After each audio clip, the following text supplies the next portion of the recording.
Cool. All right, so time for another medieval combat video review. This time we've got a big group of people together, and some pretty badass fighters to analyze. Yeah, this is at Pennsic in 2017, so it's an SCA fight. What, you said this is a Champions battle? I believe it is Heroic Champions. Heroic Champions battle. On the right, King of the West at the time, King Hanza. And on the left, Duke Brannos. Also super badass fight. I'm really looking forward to this because these guys have such different styles. I can't wait to see how this plays out, and I haven't seen it before. So in the room, the person who brought us the fight is Sir Helgi. Howdy. And we've got Sir Augie. Did you say hottie or howdy? Yeah, I think he just hottie. Hottie, I'm a hottie. Hottie. I go by Sir Hottie instead of Sir Helgi now. He does now.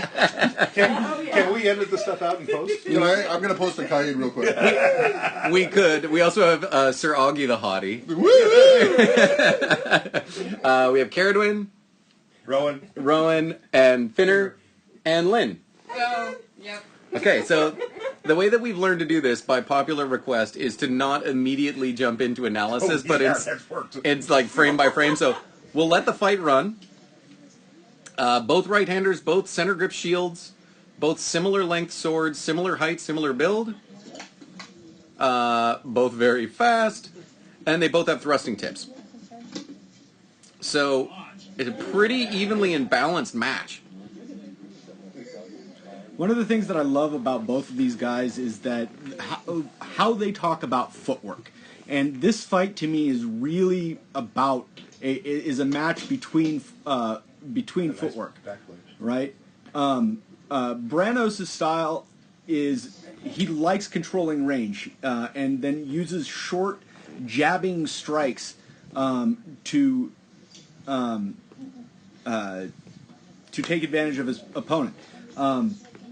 And by controlling range, right now they're doing this pattern back and forth where there's a push and pull, and this is one of the things that Brannos talks a lot about in his fight, in his description of fights, moving forward, moving backward, and how that creates pressure in different places for against your opponent and how they react to it. Now, Hanza, when he talks about it in a very, very similar manner, right? He's talking. He talks about footwork in terms of, positioning and creating an invitation for someone to step into the position they actually want to be in. Consequently, causing them to do the work that it is necessary to get them in the position that Hanza actually wants them in. And this goes back and forth. They're doing this pattern where they're right there, little push. See how they react. And we get a nice block there, and this is the first blow that lands in this fight. And is that on knee? We'll go ahead and play it because.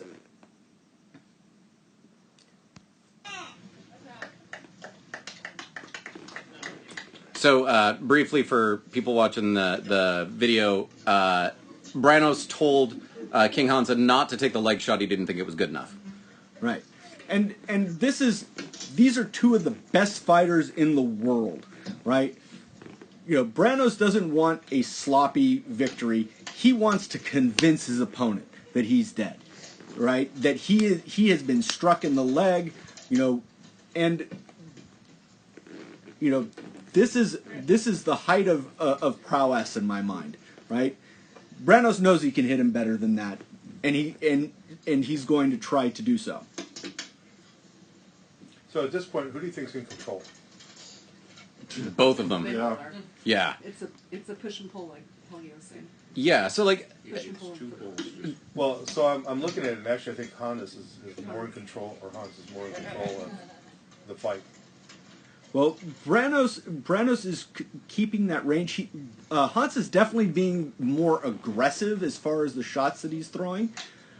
But it doesn't necessarily mean that the person who is aggressing is necessarily in control. No, but if you watch him, Hans seems to be, he's always got the trigger ready. Ready to fire, you mean? Yes. So that right there, if you look at it, you know. I see what you mean. Yeah. So, and I would love to talk a little bit about this. So right here, what you were talking about, I think we're right at this point. A little before that, yeah. So it looks like Right King Hanza is ready to fire. He's got his power over his shoulder. He's got his hip chambered back. He's got his feet grounded. And he's ready to uncork his hips, roll his shoulder forward, fire that sword over his center of gravity, and throw all sorts of blows. Whereas it looks like Duke Brannos, sort of, his sword is not, it's the center of gravity on his sword is already in front of his body, so he's not wound up. He doesn't have any tension in his bicep or his forearm, so he looks like he's not chambered and ready to fire. The one thing I would add, because I think you're totally right, Brannos is chambered and ready to fire because he's got some really cool techniques that make him able to throw a blow from there, despite the fact he's not a huge guy. He's got the ability to throw really fast shots with power from this position.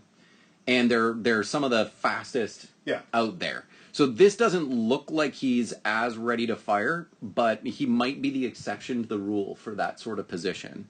Because I think you're right. My impulse the first couple times I saw him was like, he's not really in the fight right now. Calm, like almost too. No, it's, but you know when you start playing that range game and where you kind of get yourself in the spot, right?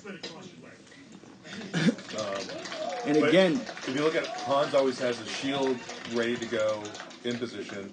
He's chambered no matter what the step is. Mm-hmm. Right? Yeah. And I understand what you're saying. I just think, when you look at the speed of these two guys, just being already, wound and ready to go. Yeah. And there's a lot going on here, too, right, at all times. One of the things that I really like about what Sir Helgi was saying earlier is if you look at Duke Brannos, he's got super active footwork because what he's trying to do is sort of control the pace of the fight. And in a sense, King Hanza is not not playing into that. He's almost planting his feet and moving less than he normally would. It seems to me, being very deliberative with his steps, because normally he seems pretty light on his feet. I think he's like, I'm not going to fall into your control, maybe is what it seems. Maybe that's not what's going on, but that's sort of what I see in my head. Well, I think the other thing, too, is, if you're in the game long enough, you start playing with enough people that you already kind of know some of the tendencies. So how do you kind of rethink get out of those tendencies? Yeah. Right?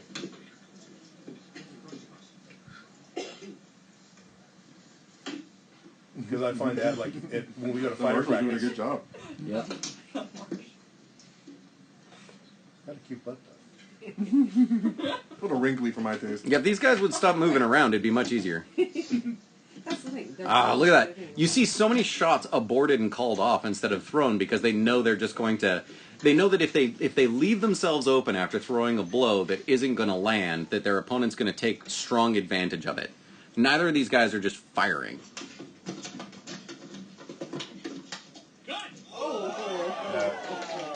And see that shot, when you watch that shot, that is the shot of the caliber of blow that we want, that these two fighters want to see, right? Yeah. When this final shot lands. Let's get to that spot. So, this is the beginning of that shot right here. And Hans is already powering up for it. He knows what he's doing. But he's also changing the angle a bunch as he throws it. Yeah.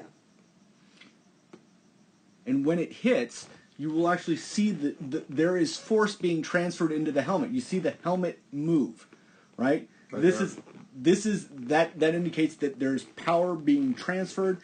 I mean, and that is a very telling blow. And that's why they both, earlier in the fight, they both landed a leg shot on each other that they decided wasn't adequate enough, right? Right. But you kind of go back to that conversation of space and time, right? So as they get body to body, they push against Hans pushes against the shield, which forces them back a little bit to create that space and the time to get that shot in. It's a really nice move. So here we are back towards the beginning of the fight again, and you can see them both they're really testing each other a lot. Hans is changing which leg he has forward, changing his stance. Duke Brannos a little bit more, I don't want to call it static, but consistent in his stance and style. It seems King Hans is more willing to shift where shield is, change where sword is, that sort of thing. Seems a little bit almost playful in that regard, whereas Brannos sort of has he's sort of got it ironed out to exactly what he wants to do. It's a nice combo, no matter what. Mm-hmm. And they've also got a really different guard. You know, Brannos generally has his basket forward, whereas it seems to me, you know, he's not so likely to be recovering his sword behind his body to generate power. And you see all these little motions. This right here, that right there is a fight. Right, that step, that range. Is he gonna take it or not? Shift the hips back, shift the hips forward, change range out. That was a whole exchange of blows right there. Then nothing was even thrown. Absolutely, and this happens every 2 seconds for what, a 5-minute fight. And you can see some of the tension in Brannos' body, but he doesn't sort of cork as much as. Go back a second, and this is kind of what I was talking about a minute ago. Mm-hmm. Go back a little further. You'll notice there's that exchange, right? Hanza is already ready to go. As Brannos moves a little bit, he kind of uncorks and drops. Here? No, he'll take a side step right there. Yeah.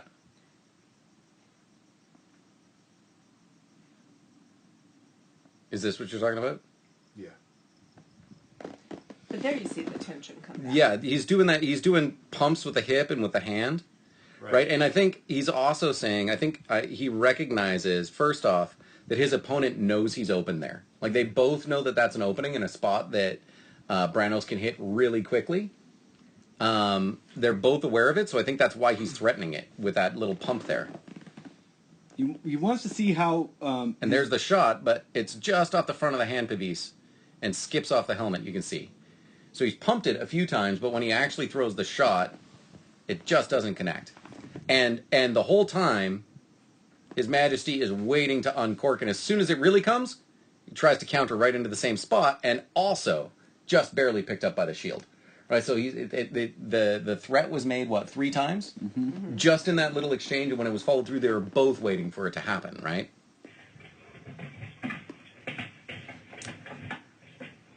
Oh, yeah, that probably was just a hair low, right? And then, earlier in another fight review, we were talking about blocking the legs by, instead of dropping the shield, dropping the knees. Yeah. So you see His Majesty drop here. The elbow comes down, sure, but look, he's got one knee almost on the ground to make that block. And in case that's a fake rising shot, he's also got his sword here to block against the head in case Brannos goes low and then high with the shot.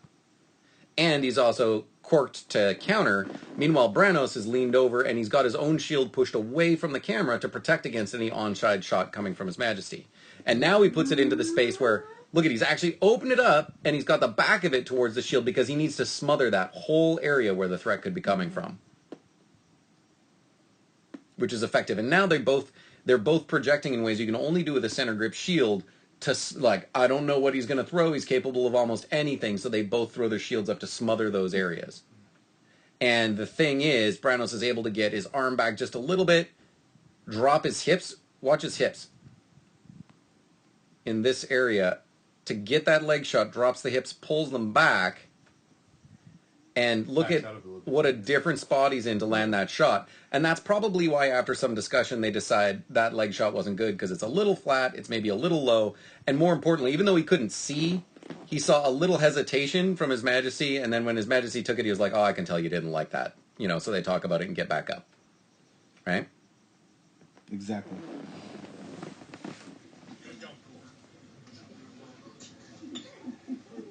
See, shield leg forward, sword leg forward, keep switching. Brannos pretty much always sword leg back. I mean, he's